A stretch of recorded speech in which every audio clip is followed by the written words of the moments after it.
All right. Lucas, welcome. Thank you for joining us. Let's start with the big picture. What do you love about ski racing? I love multiple things, obviously, but I think it started off as a bit of an escape for me, I think. It was the first place I felt at home, I think. A place where no one could judge me. On the mountains, all of the kids are different. We're from different places, from different backgrounds. And all of a sudden, I don't think those kids on the mountain could kind of judge me for my accent or how I looked or my cultural duality or whatnot. What matters is that we all love skiing, you know? So that's how my skiing journey started when my father introduced me. I was 9 years of age at that time. And then it was the traveling, you know, being exposed to new cultures, new landscape, new people with such high frequency. It really stimulated my curiosity. And then I think lastly, obviously, I love winning.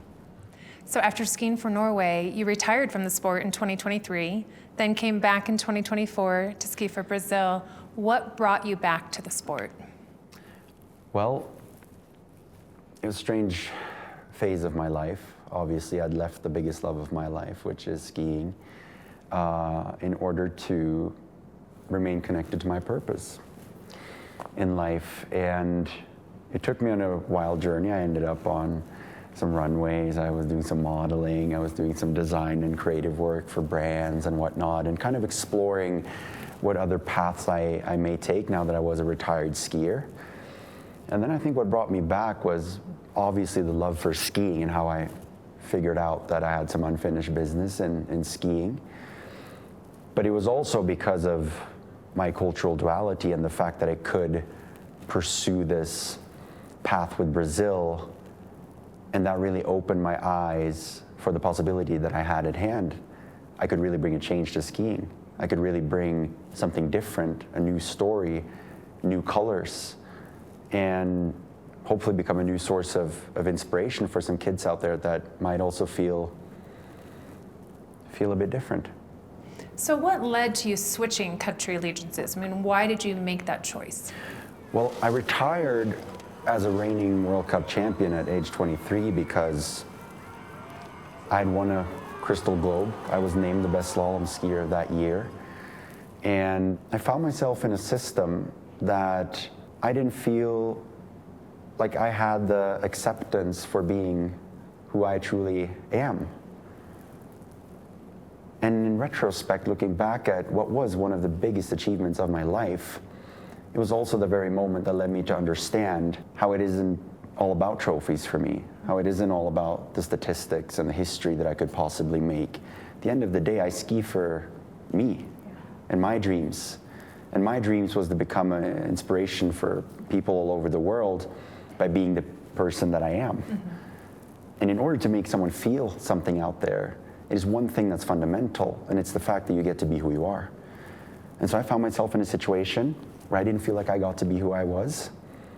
And I found myself in a situation where I could either continue skiing for other people's dreams, but I would then have to put my own dreams on the shelf, or I could pursue my own.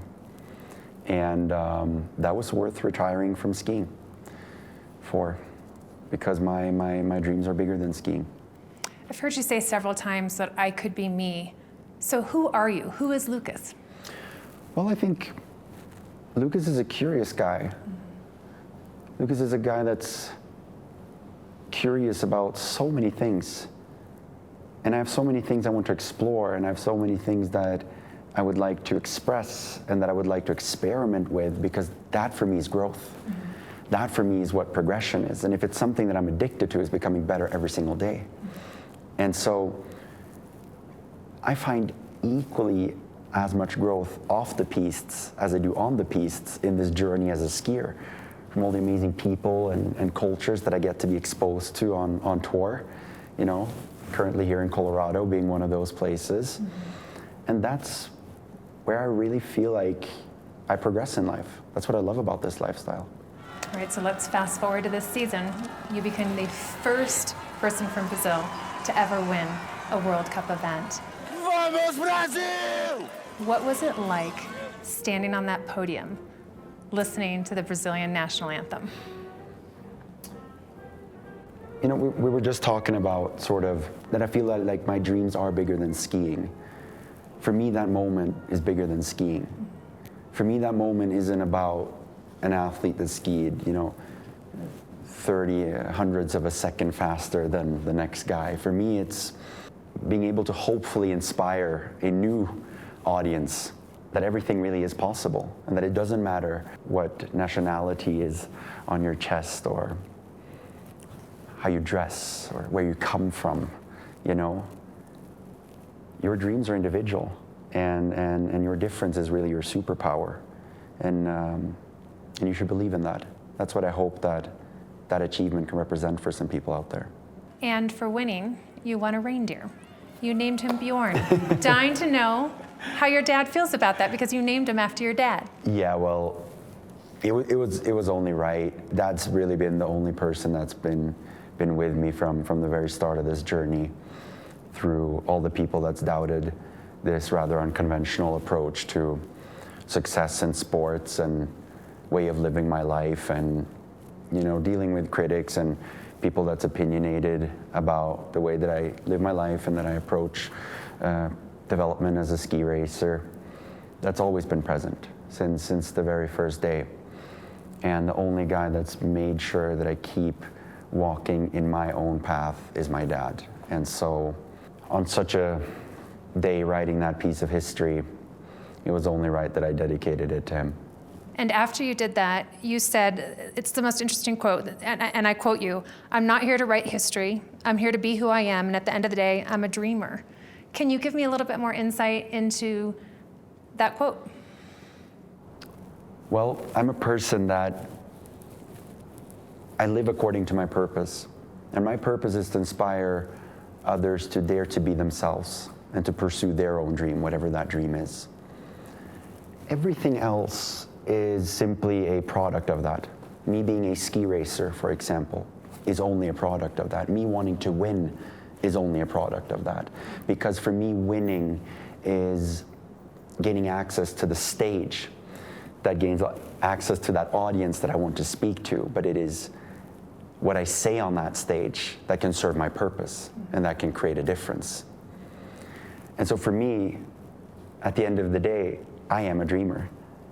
People want to label me as a skier. They want to label me as a model, as a DJ. These are all your terms. These are all your labels. I don't have a label for myself. I'm Lucas. I just love all these things. If we could talk about the skiing dreams, this big season, Olympic year, what are your goals for this ski season? Well, the first of several goals we achieved in Levi, which was winning for the first time under the Brazilian flag, which was an amazing piece of history to be able to write. Secondly, I want to fight for a globe in one of the technical disciplines. I have been able to do that before, and I believe I have the power and strength and ability to do that as of now as well. And then thirdly, obviously goes without saying, bring a medal home to Brazil in the Olympics. That would be the biggest achievement in my life. That would be quite special. All right, let's talk about the style. The clothes, the hair, you have a je ne sais quoi, a certain flair. You've been featured on the cover of Snow magazine. So how are these things your own version of performance? What I love about my lifestyle is that I get to be exposed to so many things at such high frequency. And all of these things, people, cultures, landscapes that I'm exposed to, they inspire me in some sort of way. And I try to convert that into my development as a person and as an athlete. Fashion, for example, or whatever other creative projects I work on, serves me in the same manner. I get to become a better version of myself because I get to progress in a way that maybe skiing wouldn't allow me to. And so I try to take any experience for what it's worth and allow that for me to become a better person. And that makes me happier, and that makes me faster on skis.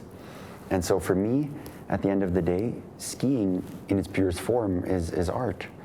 It's a platform for me to express myself, and that fulfills me. The same with fashion.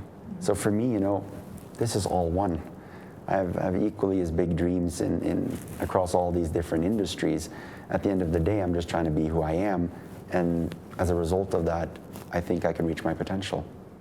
One of those ways that you're expressing yourself on the hill is through your ski suit is by Montclair, and because you're a team of one, you have that freedom to design and develop and be an integral part of developing, what you're going to perform in. So how much do you enjoy that side of expressing yourself and being able to create like that? Oh, a lot. I feel like I kind of have yet another platform to express myself to an even greater extent than maybe many of my competitors. And at the end of the day, I think that really helps the effect that I get to have on the viewers out there. I think the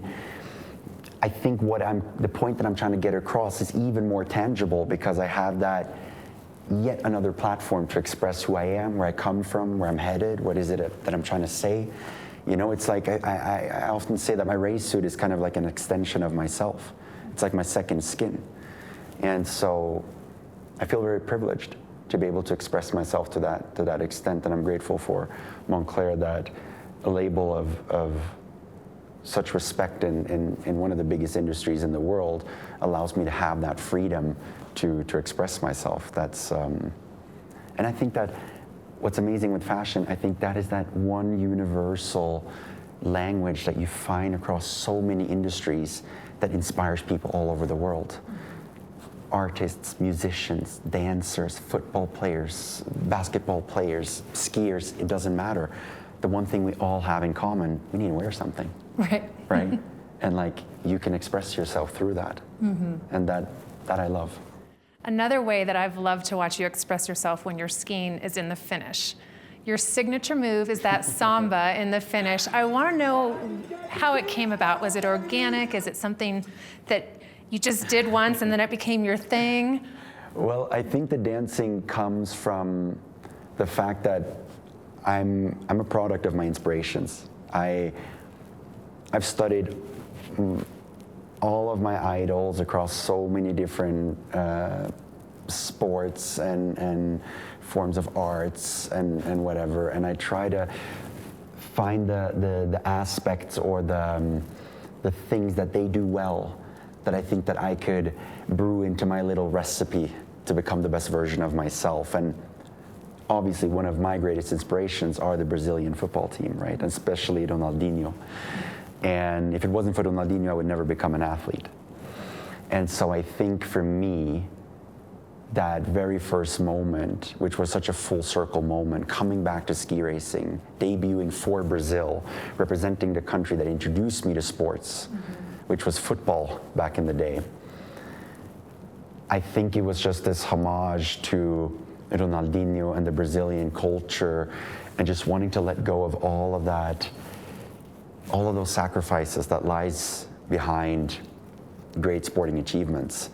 And it was just this beautiful interaction with all those amazing fans, and it was just a moment of letting go of everything. And that for me at the end of the day is what skiing is, being able to just let go, free of judgment, and just be who I am. You talk about being a football player and how it inspired you and really was the first sport that you fell in love with. How much crossover is there, do you see, between football and skiing, and how do your football roots help you in skiing? Well, I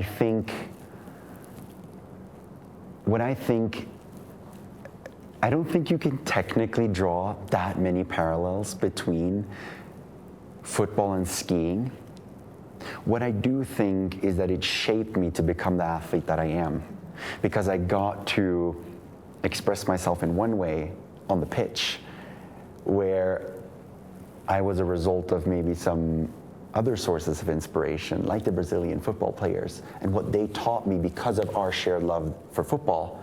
I was able to bring that into my approach as a skier, which I think is maybe my lack of fear of experimenting with a new approach on technical development, or the way we R&D our skis together with Atomic, or the way that we can do new cuts or silhouettes on the technical garments that I ski with, or whatever it comes into this equation that becomes the result of whether I'm 100th of a second on the wrong or the right side of the clock.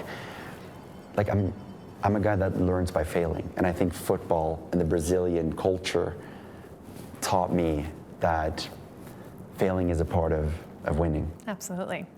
Now, Norway and Brazil, very different countries. For sure. In which way do you feel like they shaped you? So I'm a product of the two, most definitely. I resented my duality growing up because it brought a lot of questions to my identity. Remember, especially in school, kindergarten, I moved around a lot growing up.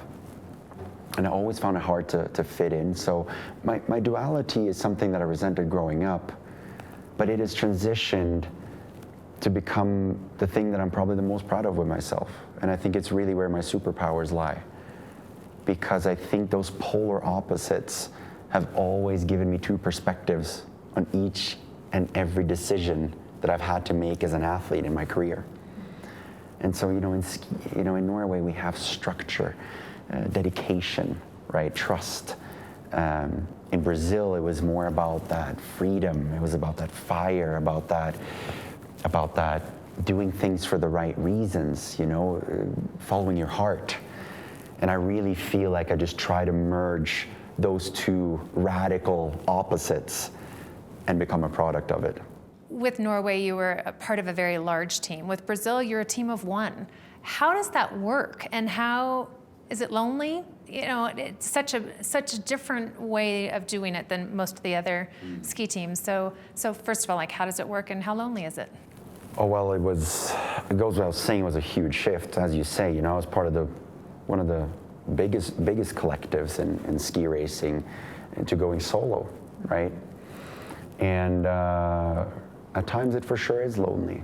And it's another difficult aspect of it is also the fact that you can't hide. I have no group to hide in.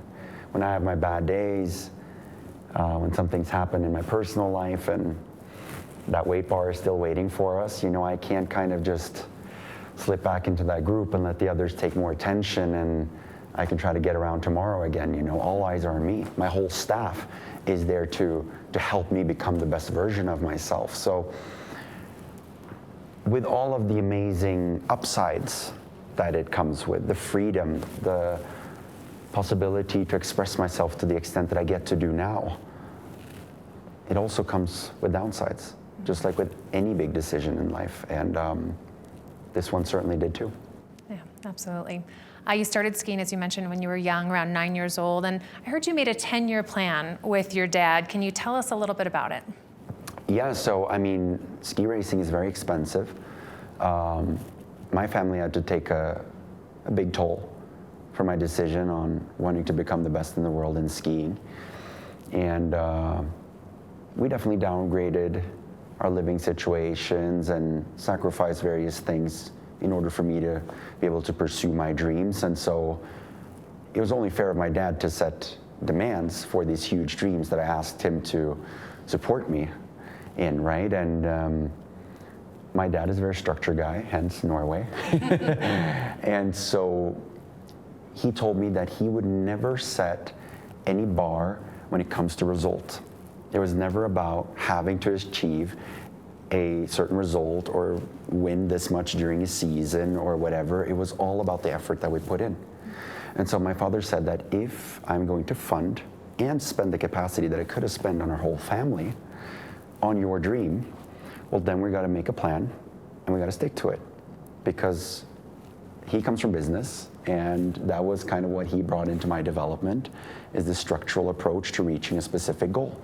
So when I was 11, we made a 10-year plan, which ended at around age 21, where I was supposed to have broken into the top 30 in the World Cup circuit. Well, I think that plan's working out quite well. You have qualified for the Olympics, obviously an Olympic year. What are you most looking forward to about competing in Bormio? Oh, I think it's the big stage. The big stage where I get to express myself, It's arguably the biggest event in the world. And I get to be there and show my true colors. What an honor that is. I get to come there, represent over 200 million people, in a sport that they've barely been represented in ever before. And I have an opportunity at hand of giving them something that they've never been able to be proud of.